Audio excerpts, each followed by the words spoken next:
We will not have an intermission tonight. After Ms. Nussbaum's talk, we will go straight into the discussion, and at a certain moment, you will be asked to join the Q&A. Please do use the microphones you can see here, and there will be some handheld microphones. We will close the evening at around 9:45, and I will be back to make some final remarks, and after that, Ms. Nussbaum will sign her books at this table. René, can I ask you to take the floor, and may I ask everybody to switch off your cell phones? Thank you so much.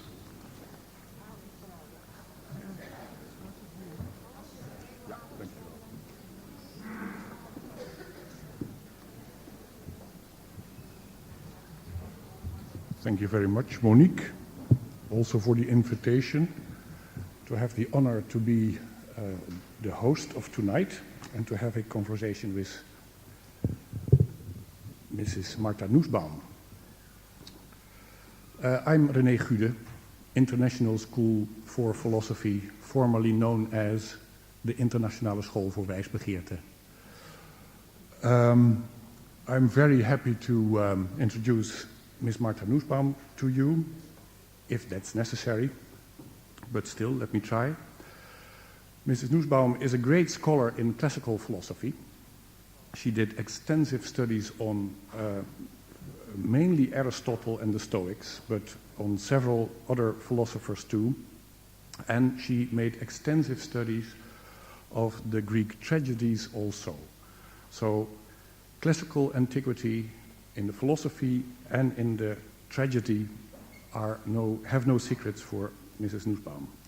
She thereby is reviving the classics and showing that it's not always what's new that's valuable, but some things can be good for 2,500 years.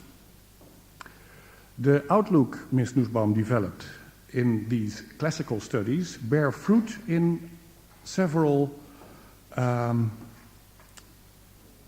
studies on actuality and on modern times, in an impressive amount of studies on moral and political topics.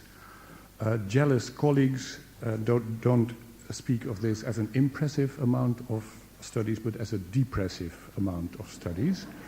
But as you will soon come to know, jealousy is an emotion, and emotions shouldn't be ruled out of daily life altogether, if I understand Mrs. Nussbaum correctly. These topics encompass why women were mutilated at Gujarat, which is a place in India. Disabled lives, who cares? The future of feminist liberation. The future of feminist liberalism. I was walking ahead already. Animal rights and extensive studies on the economic development in the third world with Amartya Sen, Nobel Prize winner in economics, and they both show that there's more to be said about the quality of life and well-being in a society than just naming the gross national product. Very interesting studies. And all these studies are very actual and very penetrative, and they have this an analytical outlook everywhere in them that Ms. Nussbaum derived from antiquity and renews and revitalizes every day, you could say. Well, the last thing I want to say, I can't name all the publications Ms. Nussbaum made, but she has a very special talent to pick titles. And I name only a few, the biggest ones, and there is, to begin with, the therapy of desire. Isn't that beautiful? Wouldn't we all have some therapy of desire? Beautiful title. Poetic justice, a little poem in itself. Cultivating humanity. It's a nice title too, because it not only encompasses the understanding of humanity, but it takes it a step further, and cultivating humanity is something more courageous than just understanding it. And last but not least, it's in fact the first great book she came to be known with, has the most beautiful title of all her books, and maybe the most beautiful title of all books altogether, and that is The Fragility of Goodness. A beautiful title. It goes about that all the things we really value in life, and the good we have, and the luck we have, and the happiness we have, is fragile just because we are not the only ones keeping it alive, but we always need other things we love, other people we love, other ideas we love, and those people, things, and ideas can fall out of our hands or go away some other way, and that means that we are, to be lucky, we are always encompassing in some fragile bond with other people. And that brings us to the theme of emotions, because emotions are, as I understand Ms. Nussbaum correctly, are also the feelings with which we stretch out to others, and that makes us vulnerable in emotions. But let me stop here and give the floor to Ms. Nussbaum. You're very welcome.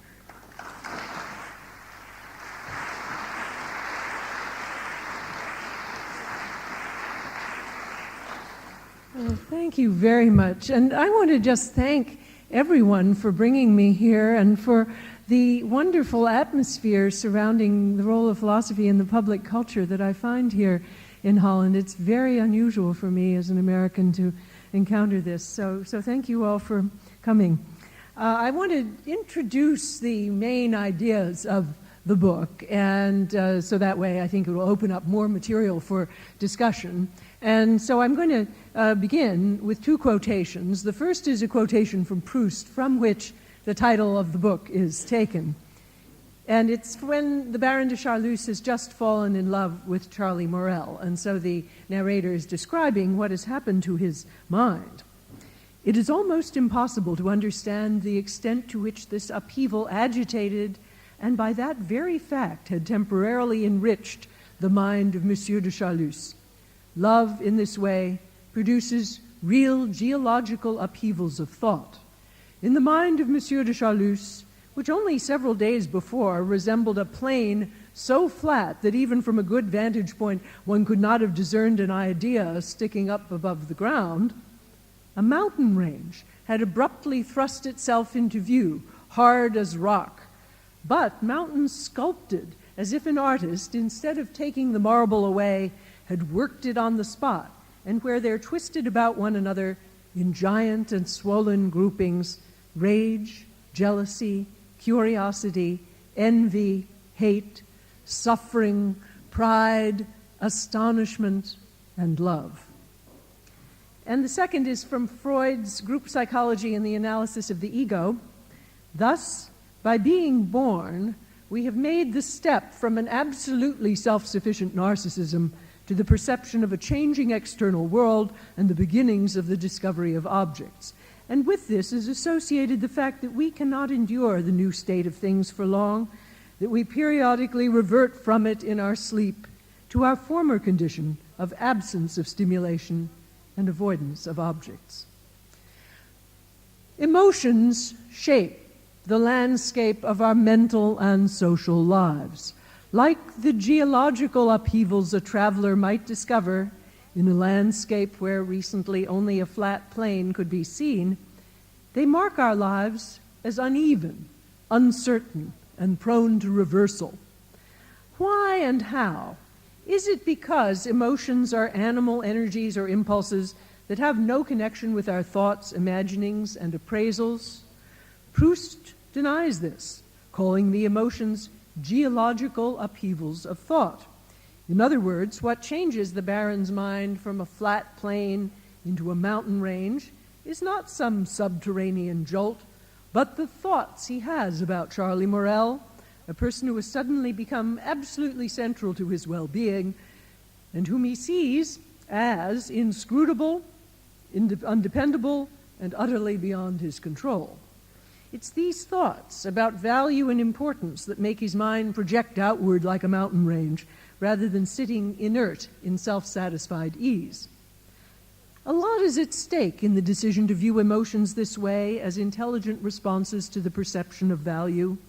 If emotions are suffused with intelligence and discernment, and if they contain in themselves an awareness of value or importance, they cannot, for example, easily be sidelined in accounts of ethical judgment, as so often they have been in the history of philosophy.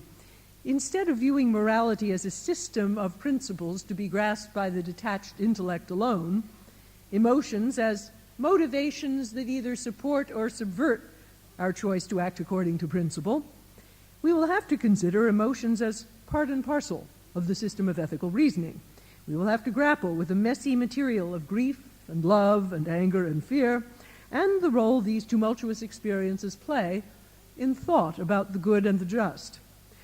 To say that emotions should form a prominent part of the subject matter of moral philosophy does not mean that moral philosophy should give the emotions a privileged place of trust or regard them as immune from rational criticism, for they may be no more reliable than any other set of entrenched beliefs. There may even be, I think there are, special reasons for regarding them with suspicion, given their specific content and the nature of their history. It does mean, however, that we cannot ignore them, as so often moral philosophy has. It means that a central part of developing an adequate ethical theory will be to develop an adequate theory of the emotions, including their cultural sources, their origins in infancy and childhood, and their sometimes unpredictable and disorderly operations in the daily life of human beings who are attached to things outside themselves. Furthermore, if emotions are as Proust describes them, they have a complicated cognitive structure that is in part narrative in form, involving a story of our relation to cherished objects that extends over time. Ultimately, we can't understand the Baron's love, for example, without knowing a great deal about the history of patterns of attachment that extend back into his childhood. Past loves shadow present attachments and take up residence inside them. This, in turn, suggests that in order to talk well about them, we will need to turn to texts that contain a narrative dimension, thus deepening and refining our grasp of ourselves as beings with a complicated temporal history. It is for this reason that Proust's narrator comes to believe that certain truths about the human being can only be told in literary form. If we believe his view of what emotions are like, we should agree to the extent of making a place for literature and other works of narrative art within moral philosophy, alongside more conventional philosophical texts. Some of these claims might be accepted even by people who think of emotions as totally non-cognitive. Even such people might think we need to understand human psychology better than we often do in order to write well about ethics. But if a cognitive evaluative theory of emotions is correct, these claims have a particular salience. For what they mean is that not just a psychological adjunct to emotional thought, but a part of ethical thought itself will be omitted with the omission of emotions. Emotions are not just the fuel that powers the psychological mechanism of a reasoning creature. They are parts, highly complicated and messy parts, of this creature's reasoning itself. Thus, a theoretical account of emotions is not only that. It has large consequences for the theory of practical reason, for normative ethics, and for the relationship between ethics and aesthetics. Such an account has consequences for political thought as well, for understanding the relationship between emotions and various conceptions of the human good will inform our deliberation as we ask how politics might support human flourishing. If we think of emotions as essential elements of human intelligence, rather than just supports or props, this gives us especially strong reasons to promote the conditions of emotional well-being in a political culture. For this view entails without emotional development, a part of our reasoning capacity as political creatures will be missing. So, emotions, I then argue in the book, involve judgments about important things, judgments in which, appraising an external object as salient for our own well-being, we acknowledge our own neediness and incompleteness before parts of the world that we do not fully control. To go further, then, in talking about this topic, we need to begin with a story of such evaluations, and so in the book I choose to begin with such a story, and I will give it now, a story involving fear, hope, grief, anger, and love. In April 1992, I was lecturing at Trinity College, Dublin. Because my mother was in the hospital convalescing after a serious but routine operation, I phoned at regular intervals to get report on her progress. One of these phone calls brought the news that she had had a serious complication during the night, a rupture of the surgical incision between her esophagus and her stomach. She had developed a massive internal infection and fever, and though she was receiving the best care in a fine hospital, her life was in jeopardy. This news felt like a nail suddenly driven into my stomach. With the help of my hosts, I arranged to return on the next flight, which was not until the next day. That evening, I delivered my scheduled lecture on the subject of the emotions, a blueprint for the series of lectures on which the book was ultimately based. I was not the exuberant, self-sufficient philosopher delivering the lecture, or rather not only that, but at the same time a person invaded by the world, barely containing tears. That night I had a dream in which my mother appeared in my room in Trinity College, in her hospital bed, very emaciated and curled into a fetal position. I looked at her with a surge of tremendous love and said, "Beautiful mommy." Suddenly she stood up, looking young and beautiful as in old photographs from the time when I was 2 or 3. She smiled at me with her characteristic wit and said that others might call her wonderful, but she very much preferred to be called beautiful. I woke up and wept, knowing that things were not so. During the transatlantic flight the next day, I saw with hope that image of health before me. But I also saw, and more frequently, the image of her death, and my body wanted to interpose itself before that image to negate it. With shaking hands, I typed out paragraphs of a lecture on mercy and the narrative understanding of criminal offenders. And I felt all the while a vague and powerful anger at the doctors for allowing this crisis to occur, at the flight attendants for smiling as if everything were normal, above all at myself for not having been able to stop this event from happening or for not having been there with her when it did. Arriving in Philadelphia, I called the hospital's intensive care unit and was told by the nurse that my mother had died 20 minutes before. My sister, who lived there, had been with her and had told her I was on my way. The nurse invited me to come over and see her laid out. I ran through the littered downtown streets of Philadelphia as if something could still be done. At the end of a maze of corridors, beyond the cafeteria where hospital workers were laughing and talking, I found the surgical intensive care unit. There, ushered in by a nurse, I saw behind a curtain my mother in bed, lying on her back, as so often I had seen her lying asleep at home. She was dressed in her best robe, the one with the lace collar. Her makeup was impeccable. The nurses, who were very fond of her, told me that they knew how important it had been to her always to have her lipstick on straight. A barely visible tube went into her nose, but it was not hooked up to anything. I wept uncontrollably while the nurses brought me glasses of water. An hour later, I was on my way to my hotel in a hospital van, carrying her red overnight bag with her clothes and the books I had given her to read in the hospital. Strange relics that seemed to me not to belong in the world any longer, as if they should have vanished with her life.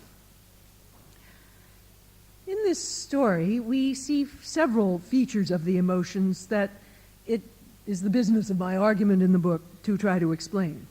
Their urgency and heat, their tendency to take over the personality and to move it to action with overwhelming force, their connection with important attachments in terms of which a person defines her life, the person's sense of passivity before them, their close connections with one another as hope alternates uneasily with fear, as a single event transforms hope into grief, as grief looking about for a cause manifests itself as anger, as all of these can be the vehicles of an underlying love. In the light of all these features, it might seem very odd to suggest that emotions are forms of judgment, and yet it is something close to this thesis that I defend. I argue that all of these features are not only not incompatible with, but are actually best explained by a modified view of the ancient Greek and Roman Stoic view, according to which emotions are forms of evaluative judgment that ascribe to certain things and persons outside a person's own control great importance for that person's own flourishing. In the first part of the book, I develop a conception of emotions that fleshes out the insight contained in Proust's description, and I hope the material of my example, to which I keep returning, suggesting that diverse phenomena of our emotional life are well explained by a view that has its antecedents in the ideas of the Stoics.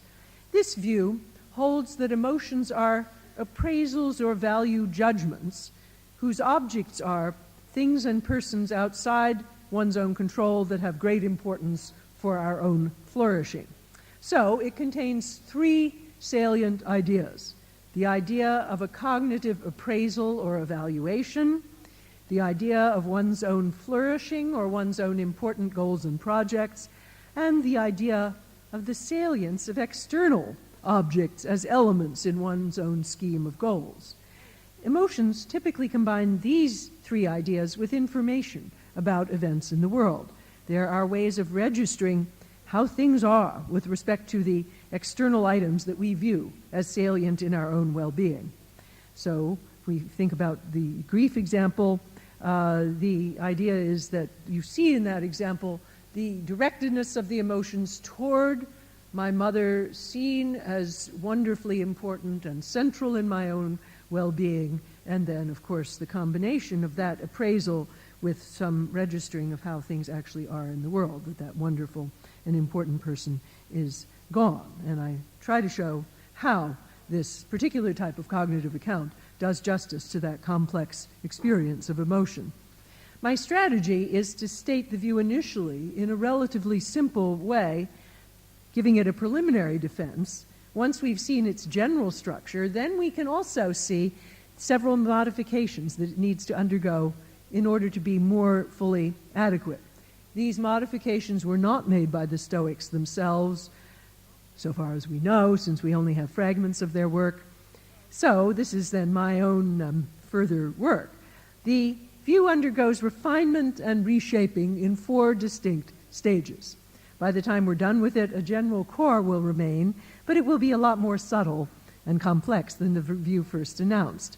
The view that emerges may justly be called neo-Stoic, and I do use that term, but it has an independent character, emphasizing as it does the commonality between humans and other animals, the role of social norms, and the complexities of an individual human history.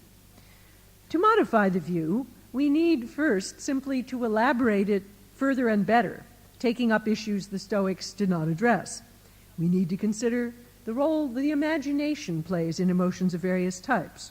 We need to make distinctions between general emotions and particular emotions, and between background emotions, that is, emotions that persist in the fabric of our lives, sort of lurking in the background, like the fear of death, for example, and situational emotions, emotions that focus in on a particular situation. We need to ask how the diminution of an emotion like grief over time can be explained within a cognitive evaluative theory.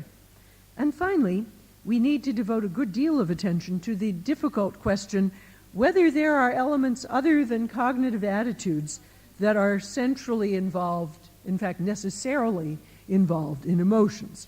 Feelings, bodily movements, dense perceptions that are not exhausted by the emotion's propositional content. Second, any contemporary cognitive evaluative view needs to advance a plausible account of the relationship between human emotions and the emotions of other animals. The original Stoics had a very implausible account, namely, drawing a very sharp line between humans and the beasts, so-called. They simply denied that non-human animals had emotions. This denial led some thinkers in their context to simply dismiss their view, because it couldn't apparently handle the emotions of animals. But we need not take this course, since we may instead reject their low estimate of the intelligence of animals. At this point, we need to turn to modern work in primatology and cognitive psychology, asking what forms of cognitive appraisal it's plausible to ascribe to animals of various types. So what I then argue there is that we can give an adequate account of animal emotions in the general spirit of the Stoic view, but we need to broaden the Stoic account of evaluative cognition, focusing less on language and the acceptance of linguistically formulable propositions, and more on the general capacity to see X as Y, where Y involves a notion of salience or importance for one's own well-being. But a contemporary cognitive evaluative account also needs an adequate account of the role of diverse social norms that may vary from society to society in constructing that society's emotional repertory. The original Stoics gave an important place to social norms in their accounts of emotion. They thought, for example, that most of the ways that we learn to feel anger came from the way that society teaches us to ascribe great value to money, to honor, to slights to one's honor, and so on. But they said nothing about how variations in norms might lead to variations in the emotional repertory. So the next major modification we must make in the simple view first advanced is then to pursue that issue, offering a sensible account of the role of what we typically call social construction in the emotional life. Anthropological studies of emotion have yielded rich material on emotional variety, which I then draw on in order to pursue these issues further. The simple view gets transformed once again, and yet its main features, its focus on appraisal and on the role of important goals and projects, remain constant. The Greeks and Romans had no apparent interest in childhood, probably because as male philosophers they just didn't see children. They weren't in their vicinity for very long. Nor did they ever ask how early childhood experience shapes the mature emotional life. Indeed, they appear to have had the rather implausible view that young children, like animals, don't have emotions at all. That, it seems to me grossly implausible and a real sign that they spent no time with children. Now we can see that this was a mistake, that the geological upheavals of thought that constitute the adult experience of emotion do involve foundations laid down much earlier in life, experiences of attachment, need, delight, and anger. Early memories shadow later perceptions of objects. Adult attachment relations bear the trace of infantile love and hate. Although this narrative dimension is a ubiquitous part of adult emotional experience, and in that sense should be a part of the analysis from the beginning, it could not be adequately described before having elaborated a flexible account of cognition and an account of social variation.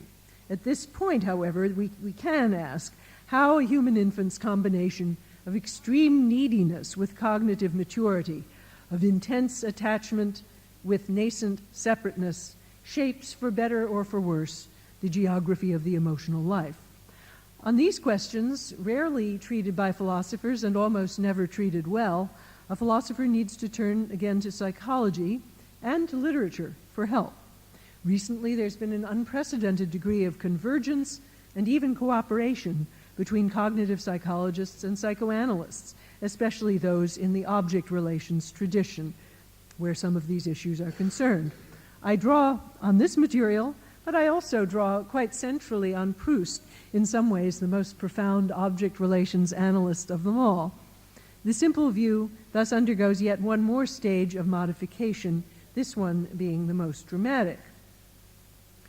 Now, therefore, part one of the book ends with a far more complicated account of the view that's initially mapped out in connection with my example of grief, incorporating non-linguistic cognitions, social norms, and individual history, and with an example of the way such a view can go to work, explaining a harrowing experience, which of course goes all the way through. Part one of the book says little about normative questions, establishing that the emotions have a rich cognitive and evaluative content helps one dispel one objection to them as elements in deliberation, namely the objection that they're just blind forces that have no selectivity or intelligence about them. But this is hardly the only objection one might make. Seeing the emotions as forms of evaluative thought shows us that the question about their role in a good human life is part and parcel of a general inquiry into the good human life. What should we value? How much should we value each of the things that we value? One cannot then say what role emotion should play in morality without defending an overall normative view. To defend such an overall view is beyond the scope of this book. It also goes against its spirit, which is to show what emotions might offer to views of several different types. Nonetheless, it still seems right to ask whether there's anything about emotions as such that might make them subversive of morality, or in other ways of human flourishing. If lack of discrimination or lack of intelligence is not a fair complaint, are there other general complaints against emotions that ought to trouble us? In answering this question, I make several assumptions about what an adequate normative view should be like. In particular, I assume that an adequate view should make room for mutual respect and reciprocity. It should treat people as ends rather than as means, and as agents rather than simply passive recipients of benefit. That it should include an adequate measure of concern for the needs of others, including others who live at a distance. That it should make room for attachments to particular people and for seeing them as qualitatively distinct from one another. These characteristics are left deliberately vague and general in order to show that they could be exemplified by a number of different normative views and further specified in many different ways. To someone with these concerns, which a philosopher might associate either with a liberal brand of Aristotelianism or with a flexible, virtue-oriented type of Kantianism, the emotions, as I characterize them, pose three problems. First, insofar as they involve acknowledgement of our neediness and lack of self-sufficiency, emotions reveal us as vulnerable to events that we don't control. And one might hold that including such a large measure of uncontrol in one's conception of a good life compromises too deeply the dignity of one's own agency. This was the central reason why the original Greek and Roman Stoics linked their extremely profound analysis of the emotions, which I follow, to a radical normative thesis that I don't follow, namely that it's best to extirpate, to remove the emotions completely from human life. Now, I don't accept that normative thesis. I proceed on the assumption that at least some things and persons outside one's own control have real worth.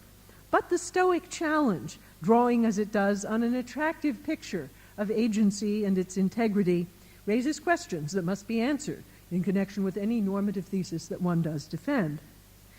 Second, emotions focus on our own goals, and thus they represent the world from the point of view of those goals and projects rather than from a strictly impartial viewpoint. Moreover, they develop in connection with extremely intimate attachments, and the genetic account suggests that these early, very particular attachments continue to shadow later object relations. So the emotions seem to be too partial, too unbalanced, and one might suppose that we could do better with the guidance of more detached forms of reasoning. Again, this issue will be handled differently by different normative theories, but it's one that any theory meeting my thin constraints needs to worry about, since we do want to provide a basis for respect for the dignity of agency and for concern about human need. Third, emotions seem to be characterized by ambivalence toward their objects. In the very nature of our early object relations, there lurks a morally subversive combination of love and resentment, which springs directly from the thought that we need others to survive and flourish, but do not at all control their movements. If love is in this way always or even commonly mixed up with hatred, then once again this might offer us some reasons not to trust to the emotions in the moral life, but to trust instead the more impersonal guidance of rules of duty. Parts 2 and 3 investigate these three objections, but they do not do so in a linear way. Instead, using the account of emotions in Part 1 as a basis, they focus on two emotions that seem particularly important in crafting a reply, namely compassion and love.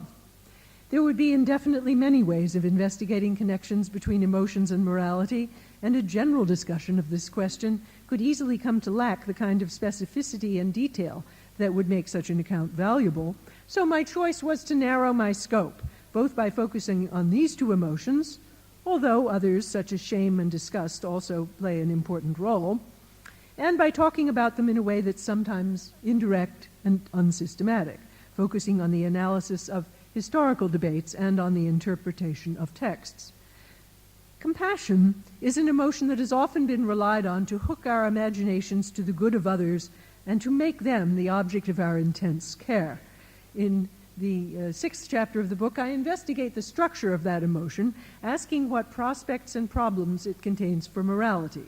I then turn to historical texts, tracing the ways in which all my three objections have in fact been raised in debates about the social role of compassion. I discuss arguments favorable and unfavorable to that emotion by thinkers including Plato, Aristotle, the Stoics, Adam Smith, Rousseau, Kant, Schopenhauer, and Nietzsche.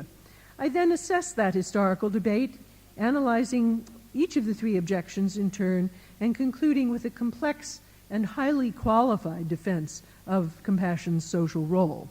Despite its potential for unevenness and partiality, I argue, compassion can be an invaluable way of extending our ethical awareness and understanding the human meaning of events and policies. I then propose some roles that compassion, in partnership with an adequate ethical theory, could play in the political life. But defending compassion from the moral point of view is a relatively straightforward task. Far harder is the defense of the more intense and ambivalent emotions of the personal life, which are more thoroughly shaped by early object relations, with their intense delight and terror, their jealousy and frustration.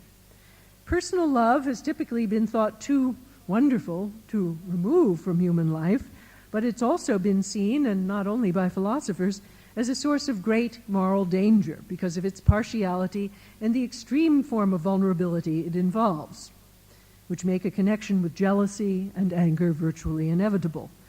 There are so many ways in which a philosophical project might investigate that issue.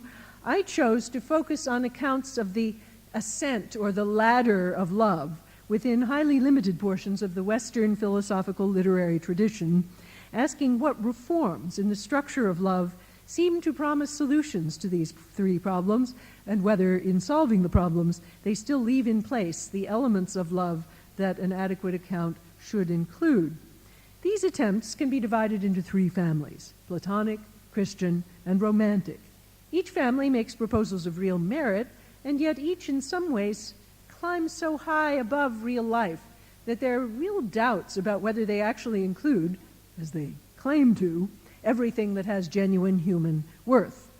Moreover, some of their proposals actually reinforce elements in the history of childhood emotion that are especially dangerous to morality, in particular, shame at the limitations of the body, envy of others who control what we wish to control, but don't.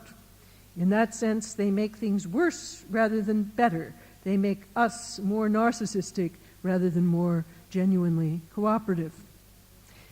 I then, therefore, turn to two attempts to surmount shame and envy, and I propose in the process an inversion of the canonical ladder. This is with Walt Whitman and James Joyce, namely an inversion of the canonical ladder of love that restores our love and attention to the phenomena of daily life. So I developed this argument through a focus on particular texts, some of them philosophical and religious, Plato, Augustine, Dante, Spinoza, but others literary, Proust, Emily Bronte, Walt Whitman, James Joyce, and even one musical, namely Mahler's Second Symphony. Although my way of addressing the literary and musical texts is to focus on the conversations they have in both form and content with the philosophical religious tradition. Running through the concrete textual investigations and connecting them are my own questions about the role of emotions in the good life as generated out of my theory. In that sense, this last part of the book is less an exhaustive account of the texts than a philosophical meditation on them with my own normative questions in mind. The turn to literature and music is significant in the light of the role played by the imagination in the account of childhood development and the account of compassion, which also includes a large role for the imagination. Any program for the ascent of love that's likely to prove valuable will involve cultivating this faculty as well as the capacity for argument. All the normative material in parts 2 and 3 of the book presupposes the analysis of part 1 and assumes, for purposes of normative debate, that some such story about emotions and their development is true. The idea is to show that understanding their emotions, their relations to judgment, their evaluative dimensions, their childhood history, in this way, rather than some other way, raises a definite group of normative questions and problems, and also gives us a set of resources for their solution. The different analysis of the emotions might leave some of the normative arguments unchanged, but most of them would have to be heavily revised.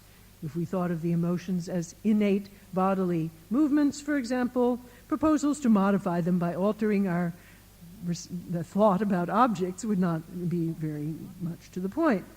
In that sense, the analysis of emotions does real moral work.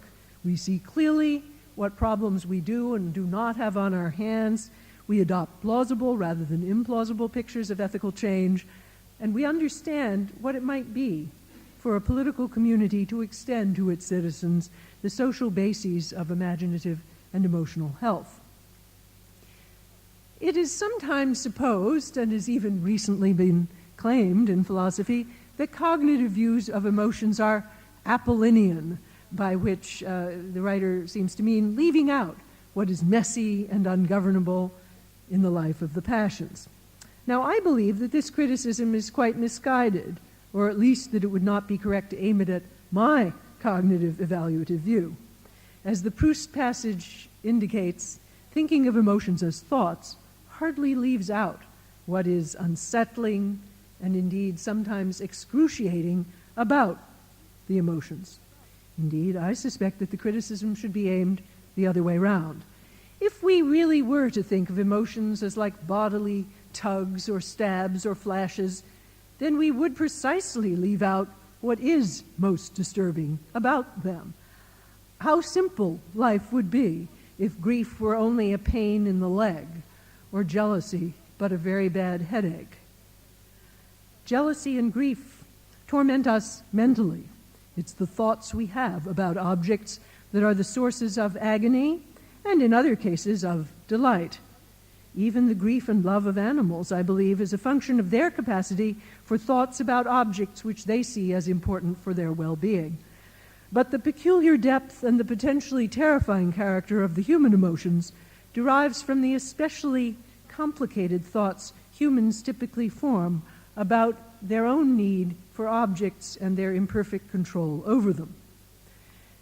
As Freud wrote in the passage I read, the story of human birth is the story of the emergence of a sentient and intelligent being from the womb of secure narcissism to the sharp perception that it's cast adrift in a world of objects, a world that it has not made and that it does not control. In that world, the infant is aware of being an unusually weak and helpless being.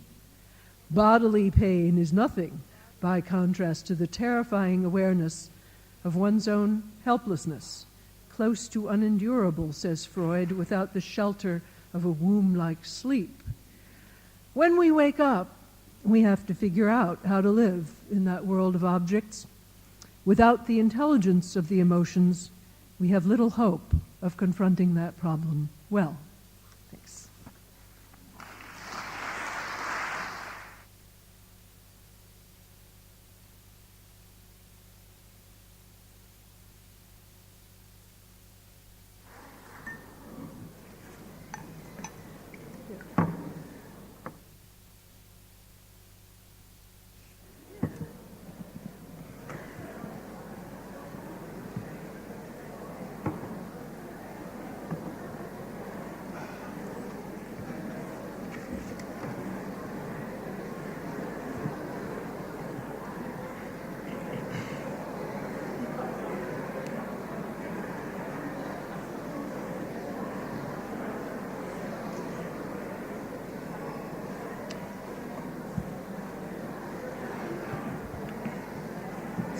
I hear lots of emotions. Yep. There will be no break tonight, but we will go on on this, after this very interesting lecture, and have the privilege to speak on with Mrs. Nussbaum, I will pose some questions, and then you will have all possibility to pose questions too, and maybe there will be a few, because Mrs. Nussbaum has the habit to make a outline of a huge domain, and make a general outline, presents that to the public, and leaving us all then to fill in our own personal details. Well, if the outline you have been presented tonight was a little bit over-comprehensive, then that's no problem, because the book is much more. And there's some consolation on the back side too. The book is being called by the San Francisco Chronicle a philosophical milestone. Few books of our time make one feel so privileged to enter into them. A generation may pass before anyone gives an account of thinking about emotion and its human stakes as deep as upheavals of thought. Well, we can take ourselves several generations to fill in all the personal details in this huge outline. May I say the following? Perception makes us see the world. Understanding makes us know the world. And emotion colors the world. Yeah, I think that's a very nice way of putting it. I guess I'd like to say more about what this coloring contributes. We can all imagine, and it's sometimes a reality in certain kinds of brain injury, a person who can see the world and who can do rational calculations, but who's without the capacity for emotion. And what would that be like? Well, it turns out, as Damasio has found in looking at people with that kind of brain injury, that that's a person for whom nothing stands out as more important than anything else. And therefore the person has a terrible time acting, deciding what to do. And so the idea is that it's not just color, but I would say reasons for acting, reasons for living that emotions supply. Emotions are our connections to the things that we think of as most important. It's the sense of importance that would be lacking in such a person. Now the Stoics thought that you could supply that from outside by just giving the person a very elaborate set of duties to fulfill, and maybe up to a point you could do that, but I think it wouldn't last long in a society in which every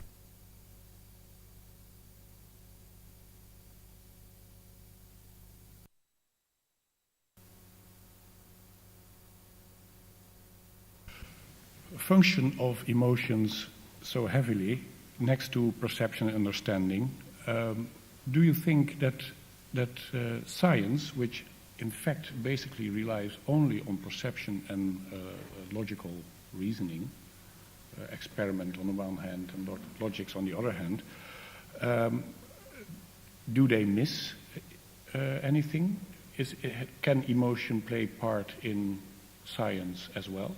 And does it have to? Well, of course, first of all, it's a big topic of science right now.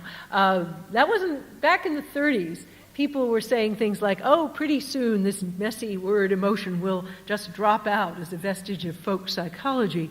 And in the heyday of behaviorism, of course, they thought anything inner was an embarrassment. But by the time we get to the 80s and 90s, cognitive psychology had become much richer again. People like Richard Lazarus, Andrew Ortoni, had been doing very creative work.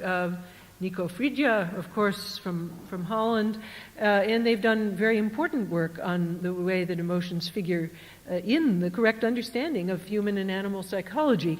But it's in virtue of getting back the sense of the importance of the inner perspective on the world, arguing that you can't explain an animal's behavior just by stimulus and response alone without bringing back the animal's own perspective on the world and what it thinks of as important.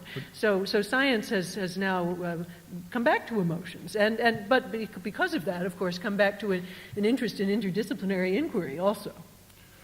Thank you. But the animal example is very interesting because nowadays in in modern agriculture, there is still the behaviorist point of view dominant,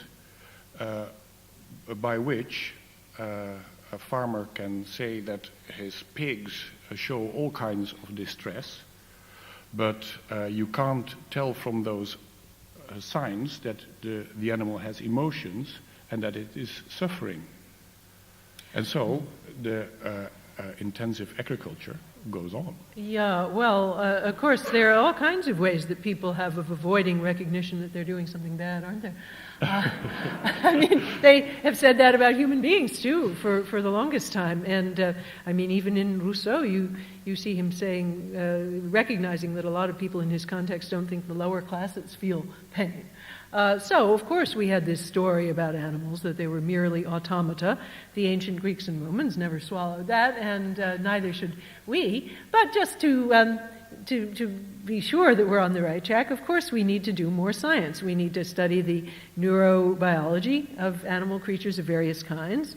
And, of course, when we do, we find out that there's tremendous commonality between our own neural equipment and the lives of not just primates, but mammals of all kinds. David de Grazia's book, Taking Animals Seriously, is a very good popular summary of the research that's been done. Now, I think there are some genuinely hard cases. Insects and crustaceans, I think, are still genuinely hard cases. And, the morality of eating those creatures does have a lot to do with how we resolve that. So that's where science and ethics are in a good kind of partnership, I think.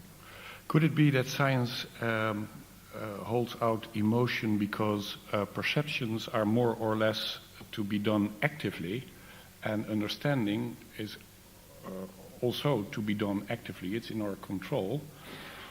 We can make experimental tests, but emotions are hard to control. Are emotions passions?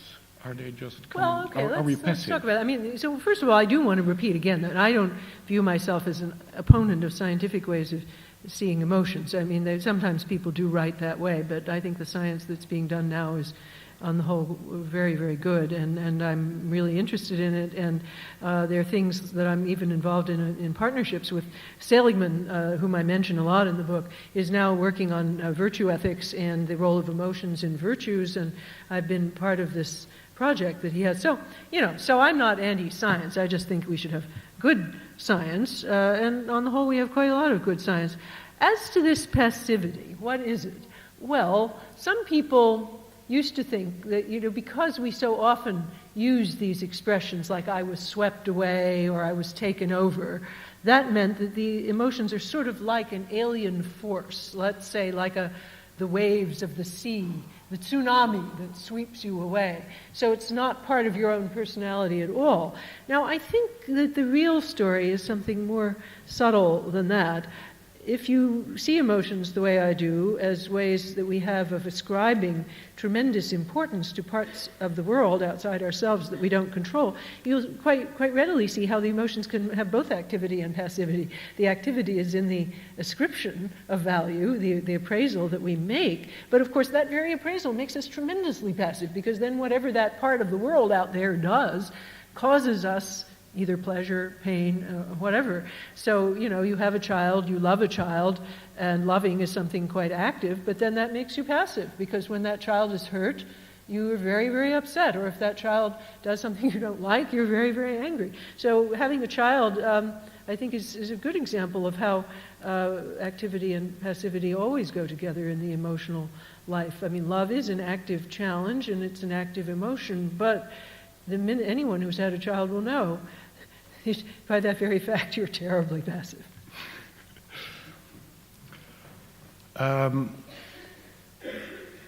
There is a difference between you and the Stoics that I would bring forward. I hope you don't mind. And that is that the Stoics already mentioned the curious thing about grief and other emotions, that there is a kind of a pattern. The first encounter with something very sad makes a very fresh emotion, and the grief is deep, sudden, and it falls over you. And then in time, the freshness goes away. And what happens then with the emotion? Because it is a way to understand our world, but it changes over time. And logos ratio has something to do with that. Yeah, so it looks like, first of all, I don't know whether I differ with the Stoics on this, because all we know is that Chrysippus said it was hard to figure out, but we don't know whether he did figure it out or what he said. So, so grief he defines as a fresh perception, and then he notes that after a while you don't have that anymore. But is this freshness to be explained non-cognitively as just some feature of the extra-cognitional parts of the experience, or is it cognitive? Now, if you well, think that's very interesting, because we all experience grief sometimes, and this process from fresh to less painful is very interesting. And if you could help that process in some way or other. And I think, what you figure out, what is it that changes when you stop grieving? And of course, then there are people who don't stop grieving, who resist. Exactly. And I think the difference between what we call pathological mourning, where the person just remains fixated on this object, and the normal course of mourning is a change in what I call the eudaimonistic judgment. That is, the judgment that this person is absolutely central to my well-being. Once a person's dead, we usually set about reweaving our scheme of goals and projects so that we don't put the dead person right at the center. It doesn't seem to make much sense to put a dead person at the center of your current scheme of goals and projects, although it's very, very hard to change it. Right? Who's doing that? Who is making this fixation in grief? Well, what instance in us? Is that an emotion? I think we all feel a sense of guilt when we stop putting the dead person at the middle of their life, of your life. I mean, as Proust says when he talks about stopping grief for Albertine's death, the minute that he noticed he had a moment of equanimity, he felt tremendous guilt because he was being unfaithful to her. And I think we all have that with a parent or a loved one. And so there's always the temptation to go right back into the old scheme of ends where we say this person is the most essential. You can see this in people who, of all times and places, Cicero in his letters about the death of his daughter, he keeps asserting that she's absolutely the heart of his life. And the way he does that is to decide he's going to dedicate the rest of his life to building a shrine for her. And he has hundreds of correspondence with people where he's trying to buy the shrine and erect the shrine and so on.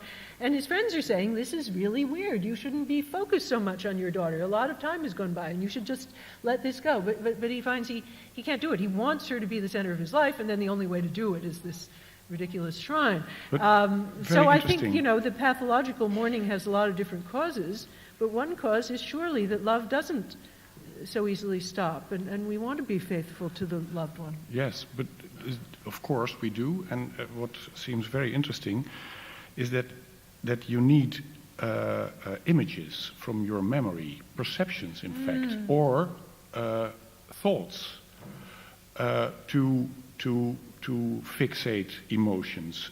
It seems as if an emotion, when it's left on its natural way, it's very fresh in the beginning, of course, it's overwhelming, and then it tends to go away, unless some perceptions or some thoughts keep it fresh. It's as if the forces that keep the emotion fixated are not emotional themselves. That would be a turnaround. Well, that would be, one might try to say that.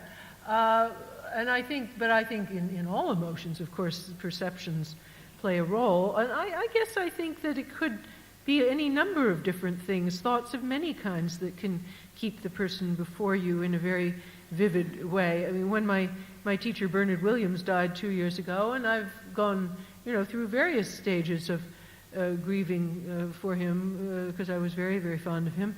And one of the things that threw me back into grief was just suddenly finding I was at a symposium in his memory where I had to give a paper, and I suddenly had the thought, now we're supposed to be saying goodbye to Bernard, but I don't want to do that. And, but it was nothing to do with particular perception, but it was an idea about what was this occasion. It was saying goodbye to Bernard. I didn't want to do that, so I never had such difficulty delivering a paper. You mentioned, among many other things, you mentioned the difference between background and situational emotions. Could you elaborate shortly on that? Yeah, there are emotions that persist in the fabric of your life that run through incidents of many kinds, such as, let's say, love of a particular child. So that love will just go on and be steady over time, even though you might not even be aware of it all the time. The fear of death is another background emotion. Most of us have the fear of death. We carry it around with us, but we're not aware of it a lot of the time. And it may take a particular situation to call it forth and make it focus on that situation. A situational emotion is an emotion that is indeed fixed on a particular situation that calls it forth. Situational emotions are usually, if not always, conscious. Background emotions are not always conscious, although they might be. And situational emotions, I think, also have a more pronounced, specific character. You might associate them with feelings of specific sort, whereas background emotion, like love of a child, would be compatible with feelings of many different sorts: irritated feelings, pain feelings, pleasant feelings, and so on. Would it be possible to see the dynamics between background emotions and situational emotions as follows? That maybe we can educate our background emotions so that, for instance, our fear of death, by scrutinous investigation, or by talking about it, or maybe psychoanalysis, or what have you, we can develop our background emotions in order to be better able to deal with our situational, suddenly occurring emotions.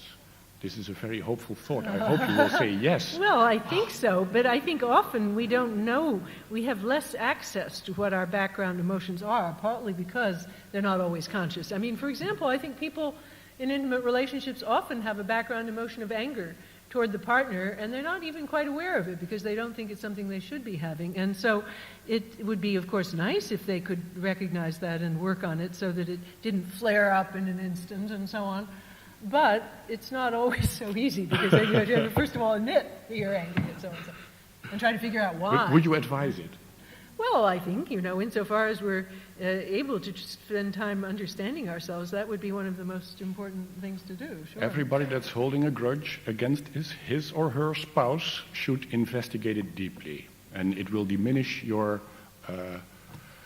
rouse at the sink. It means also investigating where that comes from. Does it come just from something real about the spouse, or does it come from some sort of holdover from your childhood and your images of beloved people from the past? Well, that could be.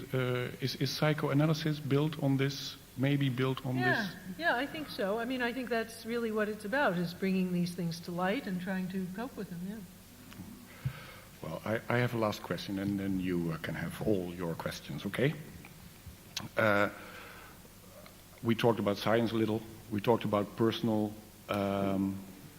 emotions like grief and the freshness of them and the diminishing of it. A last question about politics.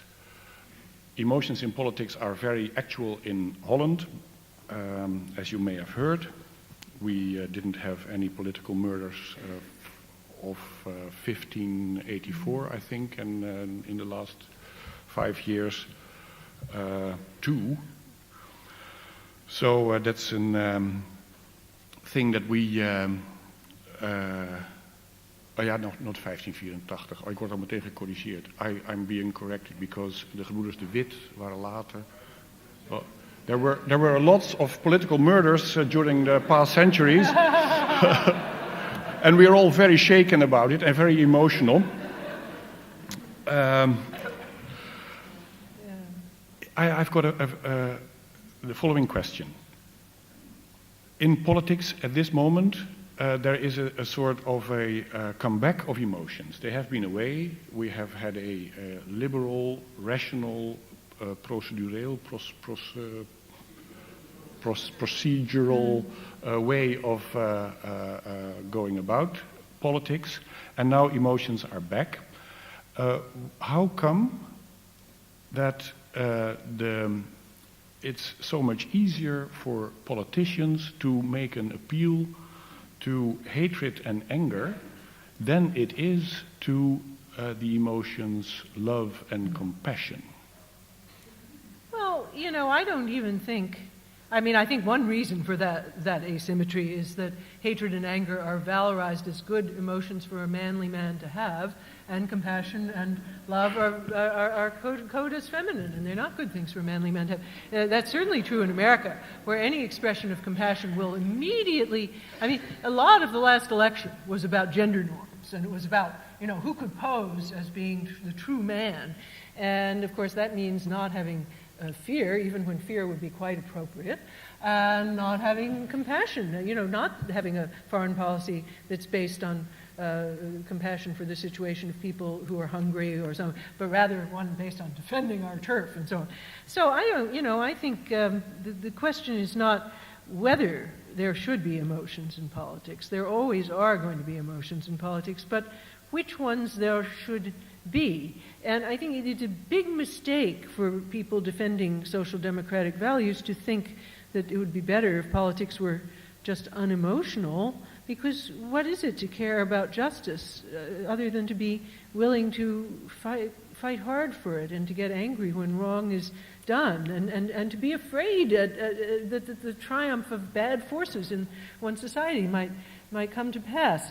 So I think to pretend that we're not going to go into politics with emotions is just a recipe for the defeat of liberal values. Now, of course, we want critical debate and critical thinking too, and that, I think Kant was quite right about that a critical public culture is absolutely necessary, but I think where Kant went wrong was to think, well, we didn't then need the passion for justice, we didn't need compassion for misery and so on. And I actually think the African American tradition in American politics is a very good source of examples for us all as we think about this. Where would we be now in America? Not that we're in an entirely good place, but if Martin Luther King Jr. had not been a genius of the heart who had the power in rhetoric to summon up righteous indignation, tremendous hope, the hope that would sustain people in a nonviolent struggle against all odds, and all of these other emotions that he could construct with his very artful rhetoric.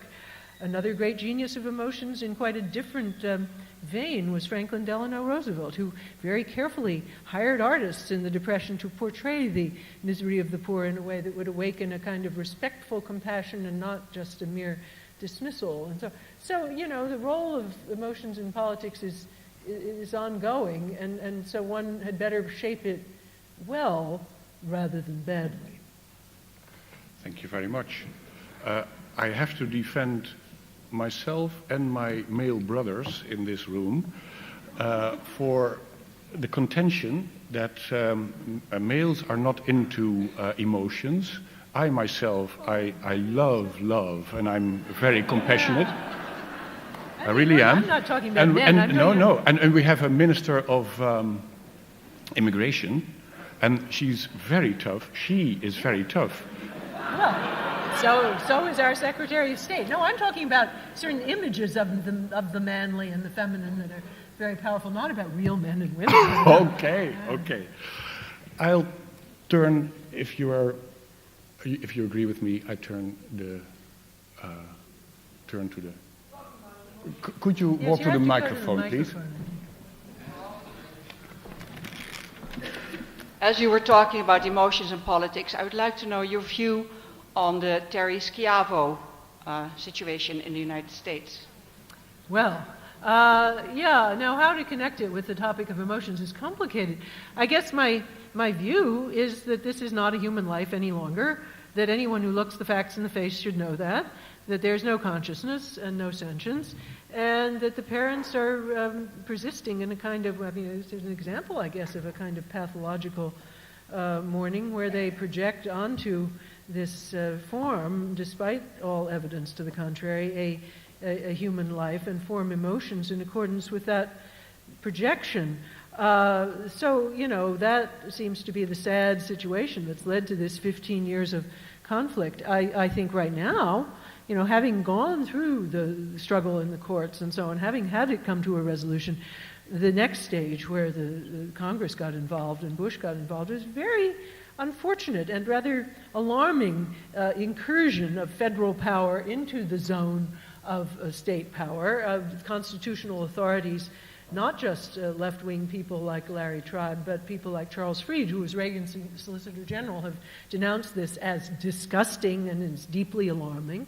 And I'm very glad that the judge today turned it back. And I think it's inevitable now that the appellate court will also turn it back, because the only constitutional issue that can come before them is the question, has she had due process? Well, if any human being or ex-human being has ever had due process, then it has been had in this case. So, and I feel that the husband deserves great sympathy, because I think he has comported himself with dignity and with love, and he speaks for a lot of people. I mean, it turns out that in the polls in America, people don't want their intimate choices between husband and wife interfered with in this way, and so they're not supporting the incursions of the government here.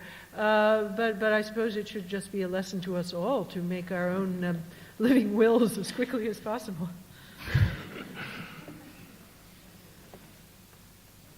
Could you find yourself a microphone, please?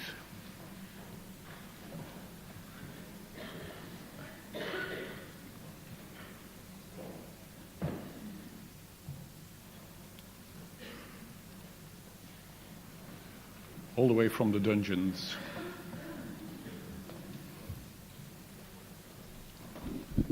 You have been talking about the biological basis of emotions, and I think you believe there are biological bases for emotions. And if so, then the question arises whether emotions have been of evolutionary advantage. And if so, some emotions must have been more valuable than others. Could you elaborate on that a little bit? Yeah, I think it's likely that the evolutionary advantage of the emotions was precisely what I just briefly indicated, that is to give the animal a set of urgent connections to parts of the environment that are particularly salient for its own well-being. So instead of seeing the environment from the point of view of the universe, the animal sees it in a way that's marked by the fearful and the good and so on. And therefore that is highly conducive to survival. If instead of studying the lion, the little gazelle has fear, that is much more salutary than just studying it with perception lacking emotion. So an animal who didn't have emotions would not last very long. So the demarcated world, the world that's carved up in accordance with ideas of salience and importance, is a very, very important thing for any creature that's going to act. Now, then the interesting question you pose is, are there particular emotions that might have been useful in evolutionary times that might not be so useful now? And I think, in writing a more recent book about shame and disgust, I suggested that I think disgust is one such emotion. Now, you can easily see that, psychological research shows that disgust does not map up well with real danger, that the things that we find disgusting overlap with the things that are really dangerous, but not very well and not completely, because there are things that are really dangerous that we don't find disgusting. There are plenty of things that we find disgusting that actually aren't genuinely dangerous. There's a lot of research done with sterilized cockroaches and things like that, where people would refuse to eat them even if if they know for sure that all the danger is removed. Even a sterilized cockroach inside an indigestible plastic capsule that would come out undigested in the subject's feces will not be swallowed.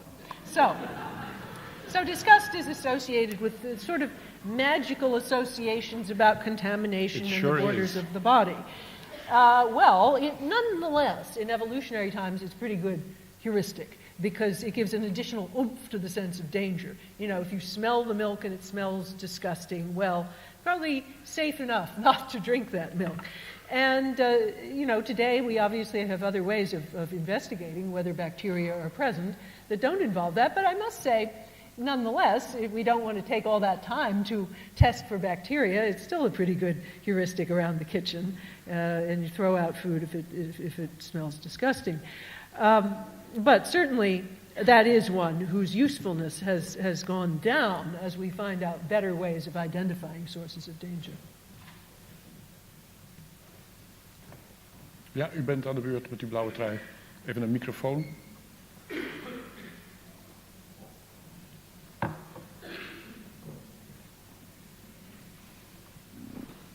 Yeah, I was wondering, earlier you had talked about sort of ethics or whatever and using Martin Luther King and Roosevelt and so forth. But now that it seems that the tide has sort of shifted to a conservative front in the States, and now they seem to be redefining, with the whole pro-life issue, whether it's Schiavo or abortion rights or whatever, how those types of morals are reconciled on a conservative side, how certain values now are, where am I going with this? I had it in my head a second ago. Being from a liberal standpoint, and you're confronted with certain people, and they say, well, this is just the way I feel, and I value these things.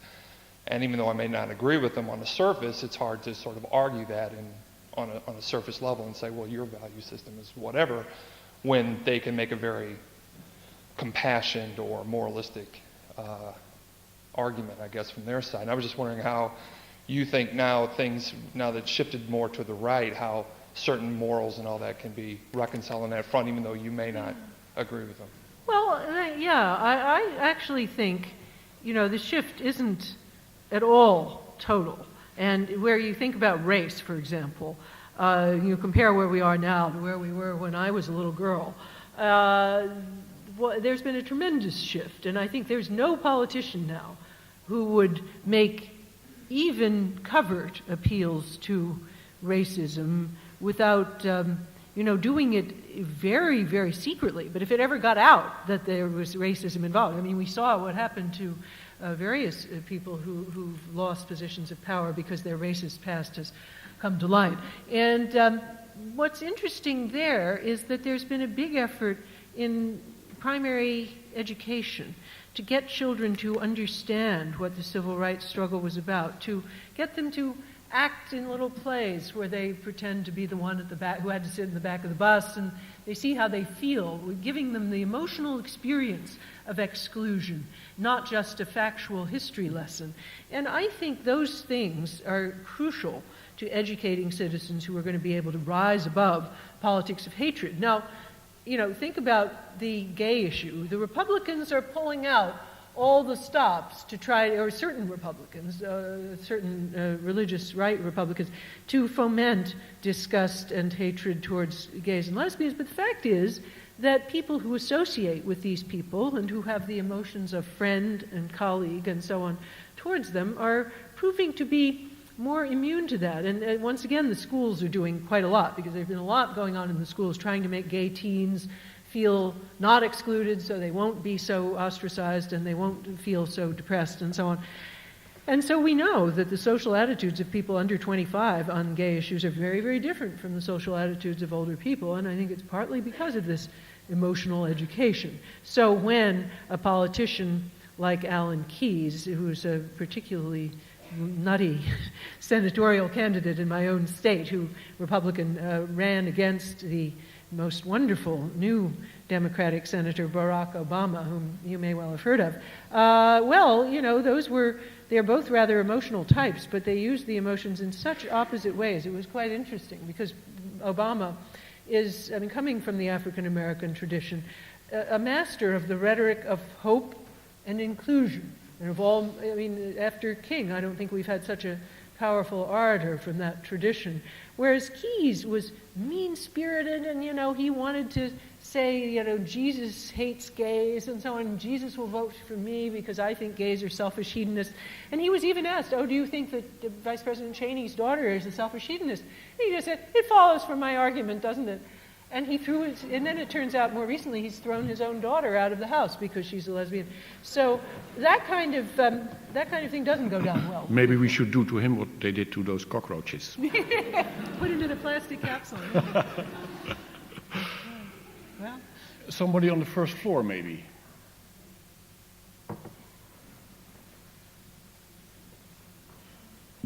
Well, then yeah? there's someone there. Okay. Is there a mic there? She has to go to the microphone. Oh, okay.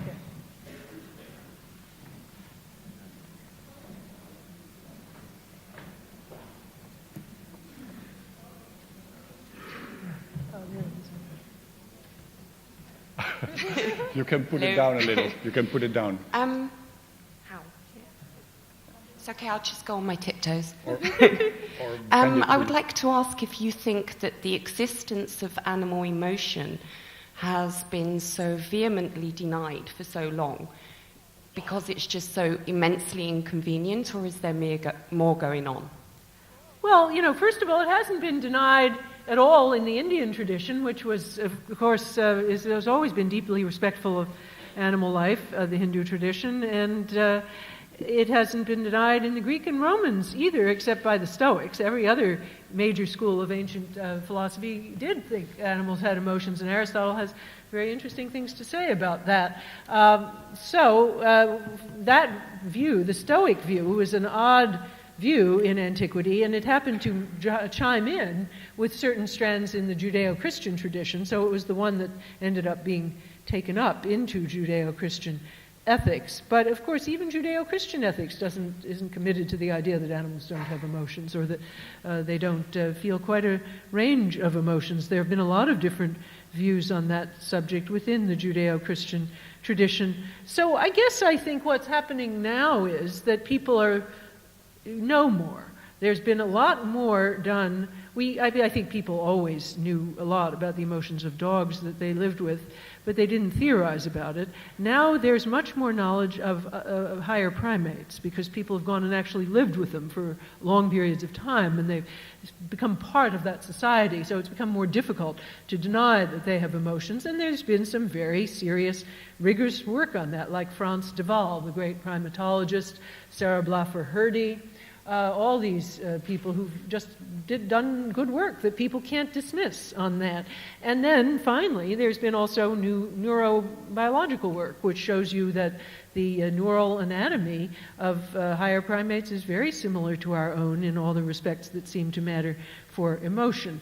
And so now the debate is really on a much narrower terrain. It's like, which animals are capable of compassion, because compassion seems to involve the capacity for a shift of perspective, for seeing the situation from someone else's perspective. And so then we have to ask, do chimps have that? Well, it appears they do. Do bonobos have it? It appears they do. Dogs appear to have it even in a higher degree than any other animal, simply because as they've evolved, they've had to think about the situation from the human point of view. It's been a part of what's made a successful dog. So anyhow, now the debate, I don't think any serious person would deny that all the mammals have a range of emotions. Then the question is which ones, and then the really hard case will be about some non-mammalian animals as to whether they have any emotions at all. As I say, crustaceans and insects, it's still very much up in the air. Boven is het rustig. Ja.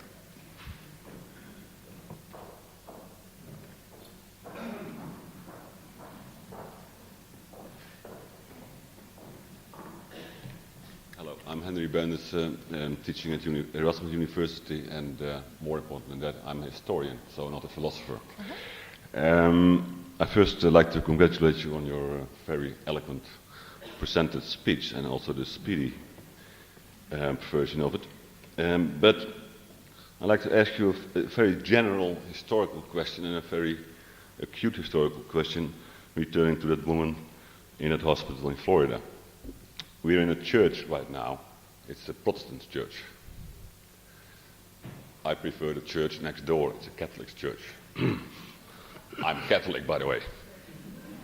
But also because the Catholic religion is a more messy religion. It mixes more religion with emotions and religion with rituals. What's your opinion about the relation between religion and emotion? That's a general question. And the acute one is returning to that woman in Florida. What do you think is more important in this case? Religion, ethics, or emotions? Thank you. Okay, thanks. Well, you know, I mean, the first question is really, it's too big to answer generally, and I guess I think one shouldn't recommend a religion to somebody else. That's their business. But my own religion, I'm a Reformed Jew, and in that tradition, actually, the role of emotions is pretty interesting because Reformed Jews are big rationalists, and that to me is an appeal. I mean, that they do believe in the place of moral, the authority of the moral in human life, and it's kind of a Kantian version of Judaism in which moral duties perceived by reason are very central. But I think what the tradition neglected too much, actually, was the role of emotions in teaching those moral truths. And so there was a long time when you would have only a rather dry as dust sermon, and you would have no music at all in the Reformed Jewish service, and you would have no ritual at all. And over the last about 50 years, there's been a big shift back to much more poetry, much more ritual, much more use of Hebrew in the service, and much more music. And all of those things seem to me quite good and quite important in thinking about what it would be for children to learn to associate the truths of the religion with anything that they can grasp. A Passover Seder is a very good example of how, moral meanings are incorporated in a narrative form that's full of songs and silly jokes and so on, along with the presence of loved ones. And that, I think, makes the teaching more vivid. As to what's more important, well, look, I think emotions have place in religion. I think they have a place in ethics. And I think religion and ethics overlap very greatly in the sense that a part of every major religion is ethical. There are versions of ethics that are totally a-religious or anti-religious. But of course, quite a lot of ethical views over the history of philosophy have had a place for religion, and there's hardly any religion that wouldn't think that ethics was at the core, although, obviously different forms of Judaism, for example, will give ritual practice bigger or smaller part, and give domestic, sort of the dietary laws are bigger or smaller part, and the Reform have always given ethics the central part. So I just think you can't really answer that as a general question. You just have to ask, what are the most important things around which I want to shape my life? That's the personal question. And then a completely separate, a partly separate question is, what are the things that, as somebody who lives in a pluralistic society where people have many different religions, that I think we can all share as the core of some political principles? And that's only going to be a subset of the ethical and religious views that people hold, because you do want to respect their right to have a comprehensive political or religious or ethical view that's different from somebody else's. So that seems to me to be an extremely important question. We have room for one last question.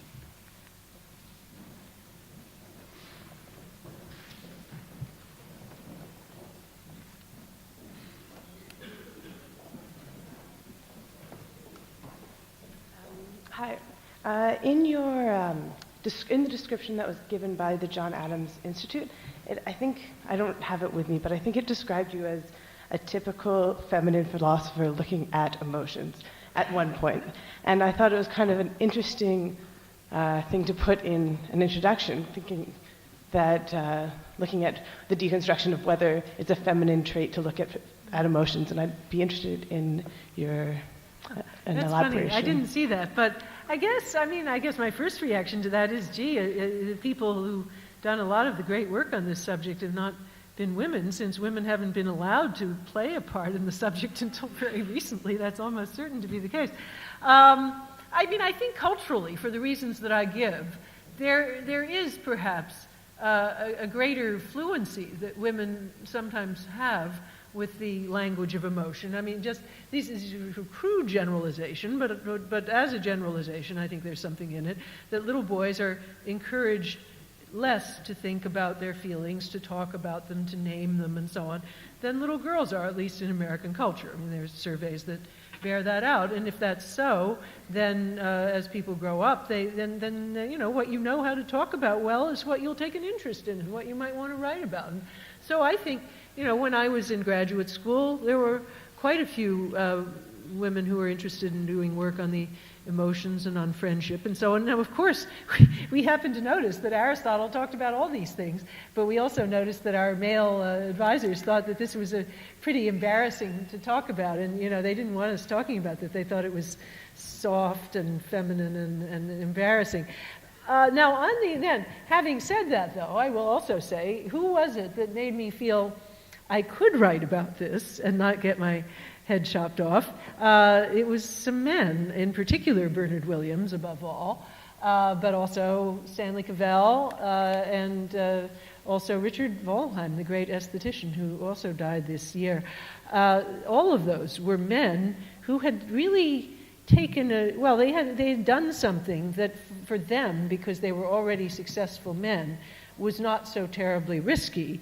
But if a woman had done that at that time, then the woman never would have gotten away with it. The women who were successful in that generation were women like Ruth Barkin Marcus, Judith Jarvis Thompson, who wrote in a paradigmatically male, logic-y way, and it was only later that Ruth began to write about emotions and stuff that she was interested in. But so I came along, and I had the good luck to have to come after these men who had kind of blazed the trail, so that when you came along and did something on emotions, then it didn't seem so weird. And so I don't think that this is at all a feminine thing in any deeper sense. I think we should all be interested in this topic, and I would like to see a culture in which all little boys would learn to talk about what feelings they're having and what feelings other people are having, because I think that's the only way that understanding will develop between boys and boys, between boys and girls, between men and women, whatever. Thank you very much. This answer is a beautiful conclusion because it encompasses all the great tradition, the philosophical tradition, which you make to bear fruit for a very actual insight in the working of emotions, for which I thank you very much.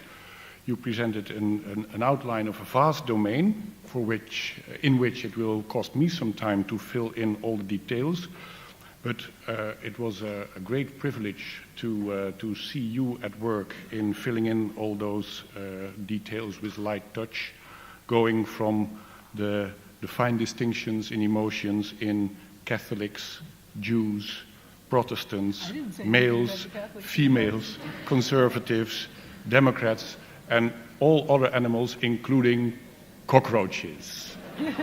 Upheavals of Thought has colored my world. I thank you very, very much. Well, thank you very much.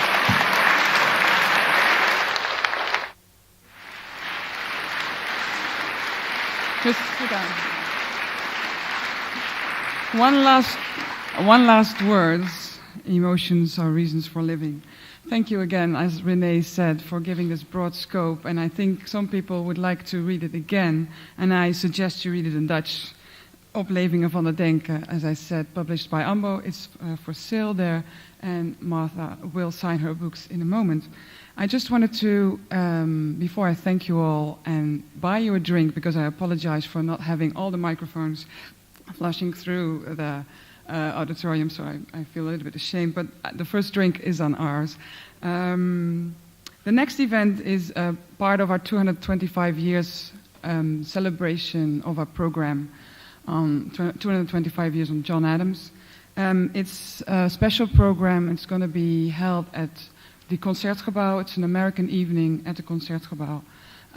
You can find all about it at our information stand. There will be a world premiere, a commissioned work based on the letters John Adams wrote while he was in Holland back home to Abigail. You're very welcome to come. There are still very few places. Again, thank you all for coming. Thank you, Renee, for holding this wonderful discussion. And people are in a hurry, they can take that way out. There will be drinks available there. And thank you all for coming again. See you all.